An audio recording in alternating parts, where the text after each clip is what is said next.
नमस्कार, स्वागत है आपका प्रॉपर्टी प्लस में। मैं हूं दीपक यादव। अगर आप एनसीआर में रह रहे हैं तो वायु प्रदूषण आपके जीवन पर कितनी तरफ से हमला कर रहा है आप बेहतर तरीके से जानते होंगे। आर्थिक, मानसिक और स्वास्थ्य पर हर नजरिए से आप एक दबाव में जीने को मजबूर है।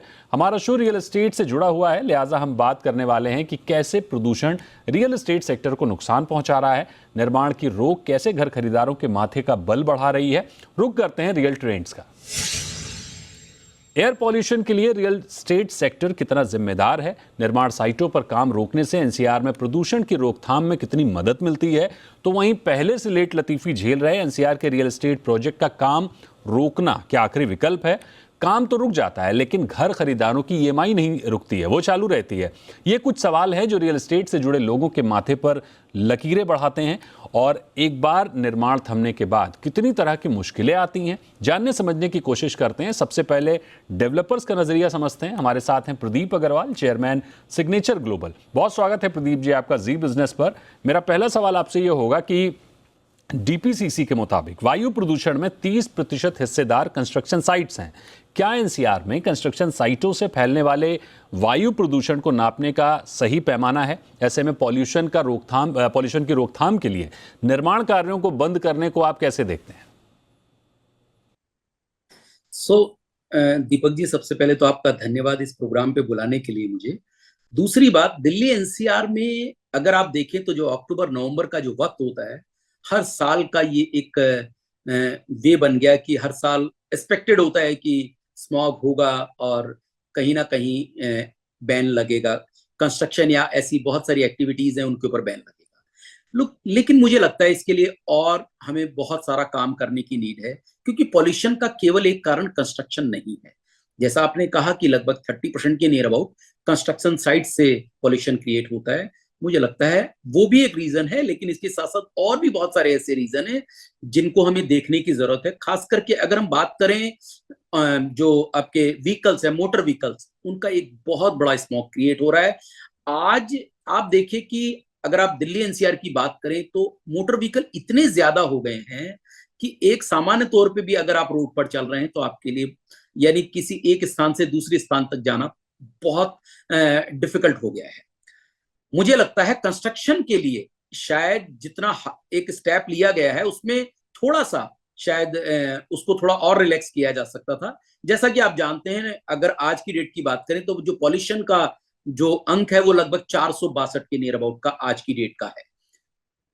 मुझे लगता है कि जितनी साइट्स हैं उनके ऊपर एक चीज अगर करने की एनजीटी परमिशन दे तो वो ज्यादा बेहतर है कि जितने भी डेवलपर्स है अपनी साइट के ऊपर ऐसे सेंसर्स लगाएं कि जिनकी साइट्स के ऊपर एक लिमिटेड मात्रा के ऊपर अगर पॉल्यूशन है तो वो अपनी कंस्ट्रक्शन कर सकते हैं, तो वो एक बेहतर कदम होगा। जैसा मैं आपको अपने कुछ साइट्स के बारे में बताता हूं।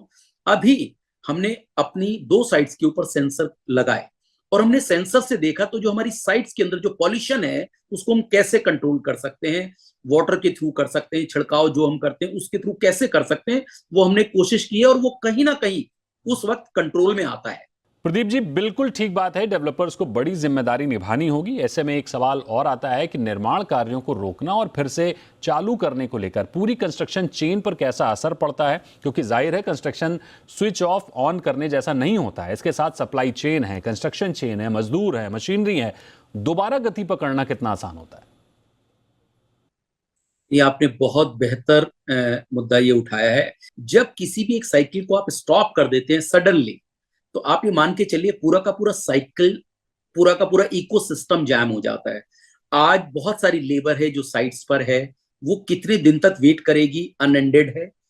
जो सप्लायर्स हैं, जो कॉन्ट्रैक्टर हैं, या उनके जो और कॉन्ट्रैक्टर के नीचे जितने लोग और काम कर रहे हैं, जो हमारे ऑफिसेज है, आप बताइए कि अगर वो पूरा का पूरा इकोसिस्टम ही कुछ वक्त के लिए जाम होगा तो उसका जो इम्पैक्ट है वो बहुत लॉन्गर टर्म के लिए आता है। फॉर एग्जाम्पल, अगर ये बैन जो है अगर 2 महीने तक कंटिन्यू रहता है तो उसको दोबारा से रीस्टार्ट करने के लिए मुझे कम से कम 2 से 3 महीने का और वक्त चाहिए सेम पेस में लाने के लिए। तो लगभग कम से कम 5 से 6 महीने का जो वक्त है वो कहीं ना कहीं मेरा बर्बाद हो जाता है। दूसरी बड़ी बात, देखिए, मैंने किसी भी जो कस्टमर है उससे कमिटमेंट किया है टाइमलाइन का कि मेरे को इस वक्त में आपको ये फ्लैट डिलीवर करना है। मैंने रेरा के अंदर एक कमिटमेंट दी हुई है, लेकिन वहां पर कोई भी टाइमलाइन रिवाइज करना अब बहुत बड़ा टास्क है। इवन जो कस्टमर है वो एक्सपेक्ट भी कर रहा होता है कि मेरा जो फ्लैट है मुझे ऑन टाइम डिलीवरी होगा, लेकिन ऐसे जो हर्डल्स हैं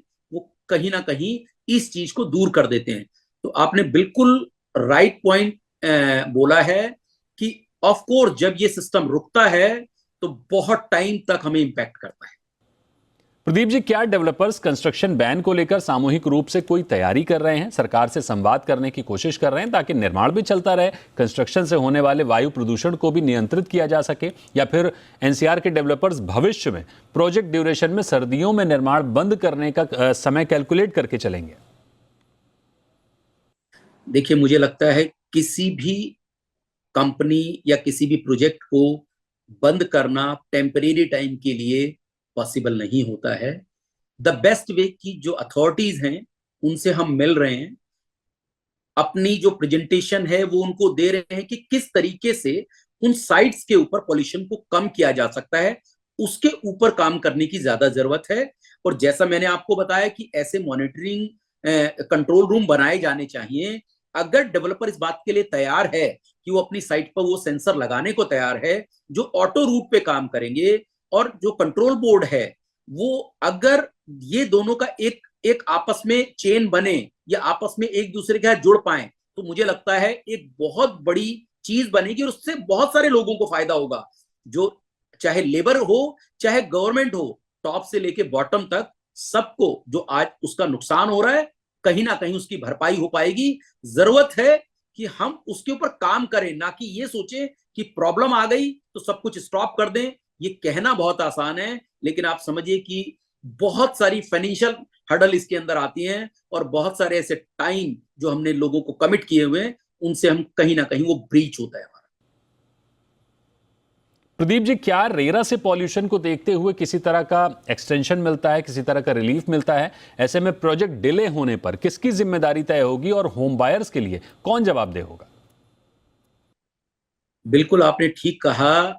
निश्चित रूप से ये जिम्मेवारी केवल और केवल डेवलपर की रहती है, क्योंकि रेरा से जब भी पीछे कभी भी टाइम में एनजीटी के बैन हुए हैं तो मैंने पिछले वक्त में कभी भी रेरा को इन नॉर्म से रिलैक्स करते हुए नहीं देखा है।